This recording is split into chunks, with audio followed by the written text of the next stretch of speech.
Today on the show, the Chinese make a knockoff of an entire village. A few tips for people with broken phones and how scientists got a mouse with a spinal cord injury to walk again. I'm James Papadopoulos and TechSpank starts now.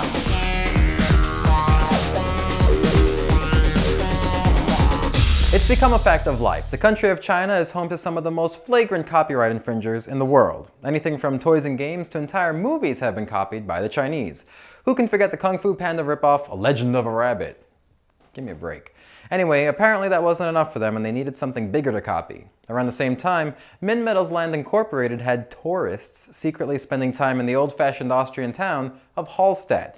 And then they quietly got to work spending almost $1 billion copying the village and building it in China.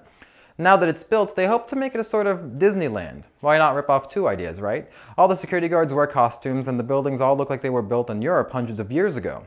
Naturally, the folks who live in the real Hallstatt were initially pissed. I mean, their village was copied.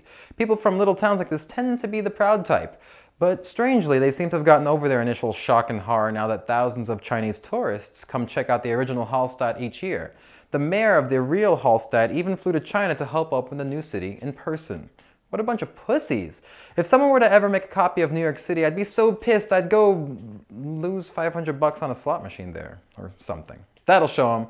Up next, something useful. I've already shown you how to fix your iPhone screen if it's cracked. Nothing new there. But I'm always amazed at how many people go walking around with busted, cracked, messed up phones. Or worse yet, throw them out for something that could be fixed so easily.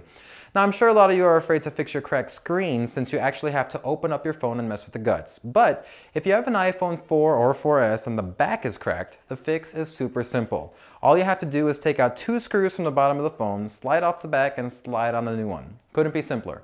Also, make sure you order the right screwdrivers for your particular phone. To get your new back glass, check out a site like phonedoctors.com. And the Chinese are knocking off entire villages. Of course they'd make a back of an iPhone. Go check out eBay. Just be prepared to wait a few extra days for shipping if you go that route. Finally, some interesting experiments have found that rats given spinal cord injuries can actually rewire themselves to walk again. Sounds crazy, right? They were put into a robotic harness that just held them up and didn't move them forward. This forced them to use their hind legs when electrical and chemical stimulus was applied to their spinal column. Not only did they start to slowly rewire their brains and nerves to get their legs to walk again, after a bunch of these therapy sessions, they were actually able to walk on their own. By the way, the hilarious little robotic vest this guy is wearing is so that he uses only his hind legs and doesn't try to pull himself forward with his front legs. On top of that, the researchers used chocolate treats and vocal commands to get the rats to want to walk while in the robotic rig.